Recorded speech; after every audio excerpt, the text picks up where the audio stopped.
EVM VVPAT संबंधीचा निकाल हा सुप्रीम कोर्टाने राखून ठेवला होता, पण काल अचानक हे लिस्टमध्ये मॅटर आलं फॉर डायरेक्शन. सुप्रीम कोर्टाला काही क्वेरीज होत्या, इलेक्शन कमिशनला त्यांना काही क्वेरीज विचारायच्या होत्या निकाल लिहायच्या आधी काही क्लॅरिफिकेशन पाहिजे होते. आता ते जे क्लॅरिफिकेशन आहेत ते 10:30 वाजता इलेक्शन कमिशनचे वकील होते, पण जे एक्सपर्ट इलेक्शन कमिशनचे ऑफिसर आहेत, मागच्या वेळेस त्यांनी कोर्टाला मदत केली होती, ते अवेलेबल नव्हते.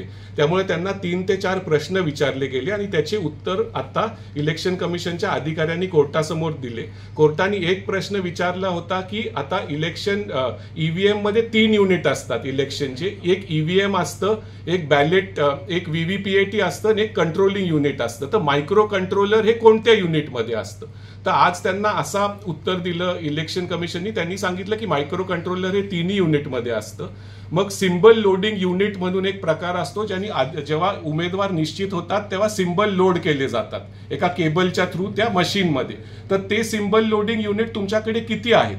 तर इलेक्शन कमिशननी सांगितलं की ECIL electronic corporation of India आणि भारत इलेक्ट्रॉनिक लिमिटेड हे सिम्बल युनिट बनवतात आणि 4,500च्या आसपास सिम्बल लोडिंग युनिट आमच्याकडे आहेत. आणि सकाळी कोर्टाने असंही विचारलं होतं की तुम्ही हे कधीपर्यंत हा डेटा ठेवता, म्हणजे ईव्हीएम मध्ये डेटा कधीपर्यंत राहतो? तर मागच्या वेळेस इलेक्शन कमिशननी सांगितलं होतं की 30 दिवस असतात इलेक्शन पिटिशन फाईल करायला कुठल्याही उमेदवाराला, आणि 45 दिवस आम्ही तो ठेवतो आणि तो डिलीट करतो. कोर्टाने सांगितलं की आम्ही वाचलं 30 नाही 45 दिवस असतात. तर आज इलेक्शन कमिशनच्या ऑफिसरनी पण सांगितलं की 45 दिवसाच्या आत इलेक्शन नंतर तुम्ही इलेक्शन पिटिशन फाईल करू शकता आणि 46व्या दिवशी आम्ही हा डेटा डिलीट करतो. आता कोर्टाने ह्याच्यात आज एक स्पष्ट केलं की आम्ही ते ओरली म्हणले की आम्ही बॅलेट पेपरवर परत जाणार नाही, असं कोर्टाने सांगितलंय. बॅलेट पेपरवर परत जायचा विषय नाहीये. ईव्हीएम मध्येच काही सुधारणा करता आली व्हीव्हीपीएटी मध्ये. कोर्ट म्हटलं की आम्हीच सुरुवातीला व्हीव्हीपीएटी हा प्रकार आणला, त्याच्यानंतर एका विधानसभा मतदारसंघात रॅन्डम बूथला आम्ही व्हीव्हीपीएटी मोजायचो, त्याच्यानंतर आम्हीच तो वाढून 5 बूथ केले एका विधानसभा मतदारसंघात.